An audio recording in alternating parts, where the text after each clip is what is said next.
ॐ भूर्भुवः स्वः तत्सवितुर्वरेण्यं भर्गो देवस्य धीमहि धियो यो नः प्रचोदयात्। धर्म प्रेमी सज्जनों, माताओं, बहनों, मैं आप लोगों के सामने में आज ईश्वर इस विषय पर कुछ विचार रखने जा रहा हूं, क्योंकि 2-3 दिन पहले मैंने एक YouTube पर व्याख्यान सुना। हमारे हिंदू धर्म में अनेक धर्माचार्य ऐसे हैं जो उपदेश करते रहते हैं, बड़ी बड़ी जगह पर जाकर के बहुत बड़ी बड़ी बातें करते हैं। उनमें से एक धर्माचार्य ऐसे हैं जिसके सामने में एक सामान्य व्यक्ति एक प्रश्न करते हैं कि हे गुरुवर, ईश्वर निराकार है या साकार है?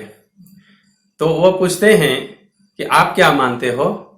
उस व्यक्ति का कहना है, उस व्यक्ति ने कहा कि मैं ईश्वर को निराकार मानता हूं। बोले क्यों? क्योंकि वह निराकार है, वह आकार वाला नहीं है।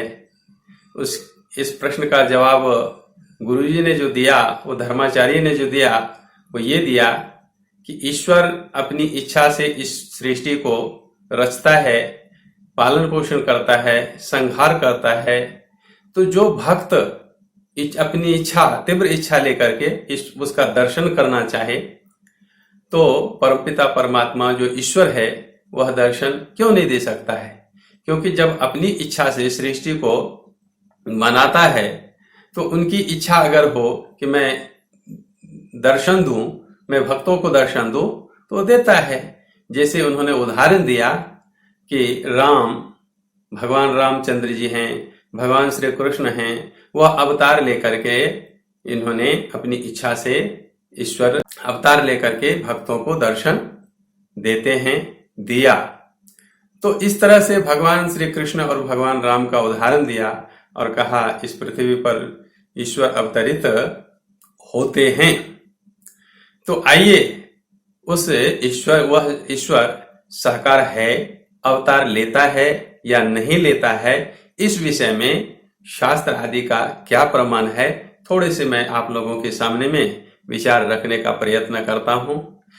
देखिए सज्जनों, इस दुनिया में सबसे पुराना ग्रंथ, सबसे पुरानी किताब अगर कोई मानी जाती है तो वह वेद है। और वेद हिंदुओं का सबसे बड़ा धर्म ग्रंथ है, उससे बड़ा और कोई ग्रंथ नहीं है। संसार की सबसे बड़ी लाइब्रेरी अमेरिका में है, और उस अमेरिका के लाइब्रेरी के ऊपर ये लिखा हुआ है कि संसार का सबसे पुराना ग्रंथ वेद इस लाइब्रेरी में उपस्थित है या रखा हुआ है। कहने का यह तात्पर्य है कि हिंदुओं का सबसे बड़ा अगर कोई ग्रंथ है, प्रामाणिक ग्रंथ है, तो वह वेद है। तो वेद आदि शास्त्रों में क्या कहता है, इस विषय में वो आप लोगों के सामने में थोड़े से शब्दों में, थोड़े से प्रमाण में आप लोगों को देना चाहता हूं। आप लोग खुद निर्णय कर लेंगे कि क्या ईश्वर साकार है या निराकार है। जो आचार्य थे उन्होंने जो ये प्रमाण दिया कि अपनी इच्छा से ईश्वर इस सृष्टि की रचना करता है, और तो अपनी इच्छा से भक्तों को दर्शन भी दे सकता है। सज्जनों, परमपिता परमात्मा जो है, जो ईश्वर है, वह ये पहले धर्माचार्यों को समझना चाहिए कि ईश्वर में इच्छा नहीं है। तो ये इच्छा, द्वेष, प्रयत्न, सुख दुख ज्ञानानि आत्मनो लिंगम, ये न्याय दर्शन का सूत्र है। इस दर्शन के सूत्र में ये कहा गया है कि इच्छा, द्वेष, प्रयत्न, सुख दुख और ज्ञान ये आत्मा के चिन्ह हैं। ये आत्मा के चिन्ह हैं परमात्मा के नहीं, क्योंकि ये इच्छा, द्वेष, राग, सुख दुख परमात्मा में नहीं है। तो परमात्मा में जब इच्छा नहीं है, इच्छा से रहित है, द्वेष से रहित है, परमात्मा प्रयत्न से रहित है, सुख दुख से रहित है, तो उनमें इच्छा ही जब नहीं है तो वह कैसे प्रकट होता है, कैसे जन्म लेता है? क्योंकि वेद के अंदर एक मंत्र आता है यजुर्वेद के अंदर, वो 33वें अध्याय का दूसरा मंत्र है। वहां पर कहता है कि न तस्य प्रतिमा अस्ति यस्य नाम महद यशः। यस्य जिसके महान नाम है, बड़ा भारी नाम है, महद यशः बहुत भारी यश है, उस परमपिता परमात्मा की या उस ईश्वर की न अस्ति प्रतिमा, उसकी प्रतिमा नहीं होती है, वह उसकी प्रतिमा नहीं है। यहां स्पष्ट कहा उसकी कोई मूर्ति नहीं होती है। जो परमपिता परमात्मा महान है, महान यश वाला है, महान नाम वाला है, उस परमपिता परमात्मा की कोई मूर्ति नहीं होती। तो परमपिता परमात्मा या ईश्वर है कैसा, क्यों नहीं मूर्ति होती है? तो वेद कहता है कि उसके स्वरूप को जानना चाहिए। तो उसका स्वरूप क्या है? तो वेद कहता है कि सपर्यागात शुक्रम अकायम अव्रणम अश्नावीरम शुद्धम अपाप विद्धम कवि मनीषी परिभु स्वयंभु यथा तथ्यतो अर्थान शाश्वत व्यादधात शाश्वतीभ्यः समाभ्यः। यह यजुर्वेद के 40वें अध्याय का 8वां मंत्र है। इस वेद मंत्र के में क्या कहा गया है, ईश्वर के स्वरूप को क्या बताया है, इसको सुनिए। तो यहां पर कहते हैं कि हे मनुष्यों, वह ईश्वर परि आगात, मुझे सर्वत्र, परि मतलब होता है चारों तरफ से या सर्वत्र, आगात व्यापक है। परमपिता परमात्मा वह सर्व जगत के अंदर सर्वत्र व्यापक है। शुक्रम, वह सर्वशक्तिमान है, शक्तिमय है, पराक्रमी है, ओजस्वी है। और आगे कहा अकायम है। अकायम का क्या मतलब? शरीर रहित है। 3 प्रकार के शरीर होते हैं, सूक्ष्म शरीर, स्थूल शरीर और कारण शरीर। तीनों शरीरों से वह परम ईश्वर रहित है। वो आगे क्या कहा कि अव्रणम, वह अव्रण है। अव्रण मतलब क्या? वो छिद्र न करने योग्य है, नहीं छिद्र करने योग्य है वो, और न उस घाव वाला है।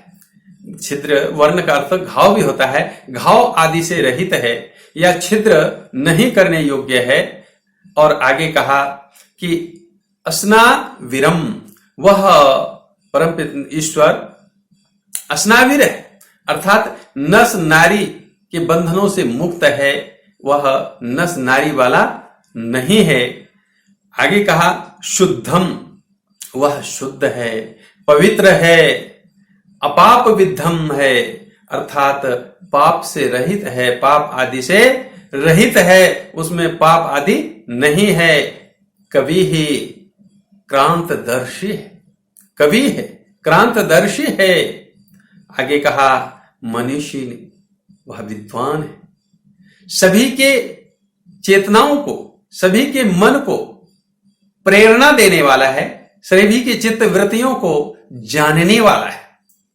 और आगे कहा परिभू, वह परमपिता प्रभु सर्वव्यापक है। ये भूमंडल में व्यापक है, जल में, स्थल में, पानी में, हर वस्तु में जो विद्यमान है वह ईश्वर है। और आगे कहा स्वयंभू स्वयंभू, स्वयंभू मतलब कि वह इस सृष्टि का उत्पत्ति करता है, पालन करता है, संरक्षण करता है, और उसके कोई माता पिता नहीं है। जिनके कोई माता पिता नहीं है वह ईश्वर है। आगे कहा यथा तथ्यतो, जो यथार्थ भाव से, शाश्वतीभ्य, जो प्राचीन अर्थात सनातन से चली आ रही है, ऐसी समाभ्य प्रजाओं के लिए, अर्थान अर्थात पदार्थों की, अर्थान पदार्थों को, विअदधात अर्थात रचना करता है, सभी पदार्थों की रचना करता है। कहने का अर्थ यह है कि वह परमपिता परमात्मा जो है ये सभी प्रजाओं के लिए सृष्टि की रचना करता है, बनाता है। वही परमपिता परमात्मा उपासना करने के योग्य हैं, ये वेद कहता है सज्जनों। योग दर्शन के अंदर यह कहा गया है कि क्लेश कर्म विपाक आशय ही अपरामृष्ट पुरुष विशेष ईश्वर, कि क्लेश का अर्थ होता है दुख, दुख के कारण। क्लेश 5 प्रकार के होते हैं: अविद्या, अस्मिता, राग, द्वेष और अभिनिवेश। तो ये जो 5 प्रकार के क्लेश हैं, इन 5 प्रकार के क्लेशों से वह ईश्वर मुक्त है। ईश्वर 5 प्रकार के क्लेश से रहित है। दूसरी बात यहां क्या कहा? कर्म भी 2 प्रकार के होते हैं, निष्काम कर्म और सकाम कर्म। निष्काम कर्म, सकाम कर्म 2 प्रकार के होते हैं कर्म, और उसमें से सकाम कर्म जो है उसके 3 प्रकार हैं: शुभ, अशुभ और शुभ अशुभ। तो जो शुभ कर्म करते हैं उसको सुख, और जो अशुभ कर्म करते हैं उसको दुख की प्राप्ति होती है, और जो शुभ अशुभ दोनों कर्म करते हैं वो सुख दुख को भोगता है। तो जब कर्म से करेगा तो उसको सुख दुख मिलेगा। यहां तो कहता है कि कर्म से वह रहित है, वह परमपिता परमात्मा कर्म वाला कर्म नहीं है। और जब कर्म वाला नहीं है तो आगे क्या कहा है? विपाक। विपाक कहते हैं कर्म के फलों को। जो कर्म करते हैं और उसका जो फल मिलता है या फल होता है उसको विपाक कहते हैं। तो जब परमात्मा ईश्वर कर्म वाला ही नहीं है तो फल कैसे मिलेगा? तो इसलिए वह कर्मों के फलों से रहित है। आगे क्या कहा? आशयई, वह परमपिता परमात्मा आशय से भी रहित है। आशय मतलब क्या होता है? किए हुए कर्मों के फल को भोगने से जो संस्कार बनता है, तो कहते हैं उस संस्कारों से भी, संस्कार के बंधनों से भी वह परमपिता परमात्मा मुक्त है। अर्थात कर्म के फलों को भोगने से हमारे जो संस्कार बनते हैं, मनुष्यों के जो संस्कार बनते हैं, तो वह मनुष्य तो है ही नहीं, और कर्म नहीं करते, फल भी नहीं मिलता, और फल नहीं मिलता है तो फलों के जो भोगने से संस्कार बनता है वह संस्कारों से भी परमपिता प्रभु रहित है, संस्कारों से रहित है। तो ये 4 बातें यहां पर बताई है कि जो क्लेश, कर्म, विपाक और आशय, ये चारों से रहित है, वह पुरुष विशेषः, पुरुष विशेष ईश्वर है। तो यहां पर इस तरह से देखा जाए तो वेद और दर्शन के अंदर, योग दर्शन के अंदर ये कहा गया है कि परमपिता प्रभु या ईश्वर जो है वह निराकार है, वह जन्म नहीं लेता, वह काया वाला नहीं है, नस नारियों वाला नहीं है, वह स्वयंभू है और परिभू है। चारों दिशाओं में सब जगह वह व्याप्त है। एक महाराष्ट्र के संत हुए हैं, उन्होंने भी कहा जली, स्थानी, काष्ठी, ये सब में व्याप्त है परमात्मा।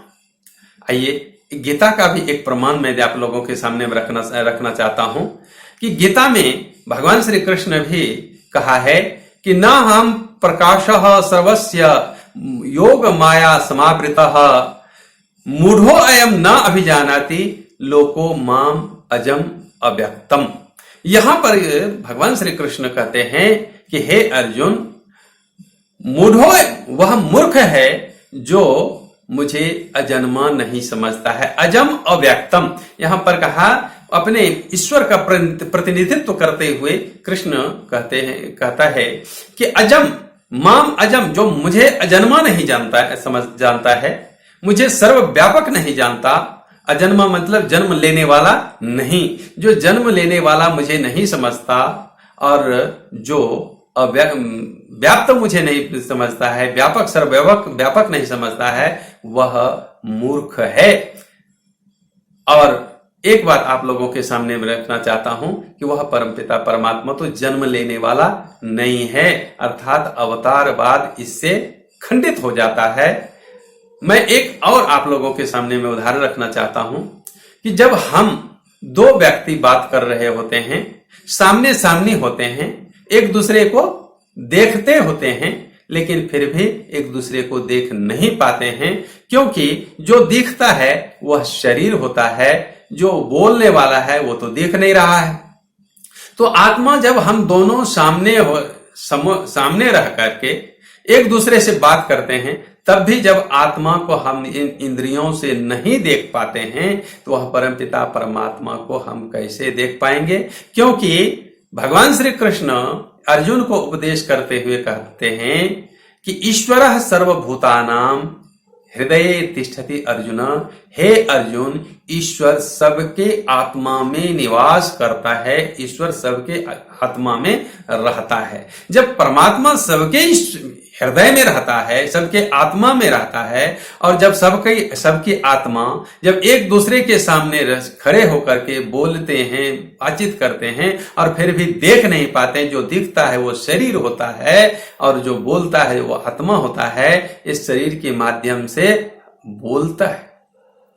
जैसे माइक है, माइक पर हम अगर बोलते हैं, बहुत दूर दूर तक आवाजें जाती है, और दूर दूर के आवाज को सुनने वाले व्यक्ति उस बोलने वाले व्यक्ति को नहीं देख पाता है, आवाज उनकी सुनाई पड़ती है माइक के माध्यम से। उसी तरह से इस मुंह के रूपी इंद्रियों के माध्यम से, आंख रूपी इंद्रियों के माध्यम से हम एक दूसरे के शरीर को देखते हैं, लेकिन बोलने वाले अंदर जो आत्मा है, बोलने वाला, वो हमें नहीं दिखता है। जो दिखता है वो शरीर है, और बोलने वाला जो है आत्मा है। आत्मा इस शरीर के अंदर रहने से वह दिखता नहीं। जब शरीर के अंदर आत्मा रहते हुए एक दूसरे के सामने में खड़े होकर बोलते हुए उस आत्मा को हम नहीं देख पाते हैं, तो जो ईश्वर इस आत्मा के अंदर रहता है, जिसे श्री कृष्ण जी से कहा कि ईश्वर सर्वभूतानां हृदये तिष्ठति अर्जुन, ईश्वर सबके हृदय में निवास करता है, अर्थात आत्मा में निवास करता है। तो उस परमात्मा को हम कैसे देख पाएंगे?